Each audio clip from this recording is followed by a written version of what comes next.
नमस्कार दर्शक मित्रों, आप देख रहे हैं जीपीएमसी न्यूज़ 24/7 લાઈવ।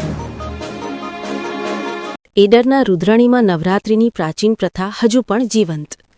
સૌમ્ય સ્વરૂપ ધરાવતી શ્રી રુદ્રાણી માતાજીના સાનિધ્યમાં યોજાયેલા નવરાત્રિ મહોત્સવમાં છેલ્લા દિવસે ગામના ચાચર ચોકમાં ચાંદીના, તાંબાના તેમજ માટીના ગરબા બહેનો માથે મૂકીને અનેરા આનંદ સાથે છૂટા હાથે ગરબો ખેલાવતા અદ્ભુત દ્રશ્યો સર્જાયા હતા। ગ્રામજનો દ્વારા માનતા માનેલા ગરબા છેલ્લા 5 દિવસથી પોતાના ઘરે માંડવામાં આવે છે। છેલ્લા દિવસે તમામ ગરબાઓને ચાચર ચોકમાં માંડવીમાં પધરાવવામાં આવે છે અને બહેનો ગરબા માથે લઈને છૂટા હાથે ખેલાવે છે। વર્ષોની પરંપરા મુજબ ગામના ચાચર ચોકમાંથી તમામ ગરબા માંડી રાત્રે વિધિપૂર્વક રુદ્રાણી માતાજીના મંદિર ખાતે લઈ જવામાં આવે છે। ઈડરગીરી માળામાંથી નીકળતી ડેભોલ નદીના કાંઠે વસેલા 3000ની વસ્તી ધરાવતા રુદ્રડી ગામમાંથી રુદ્રાણી માતાજીનું અતિ પ્રાચીન મંદિર છે।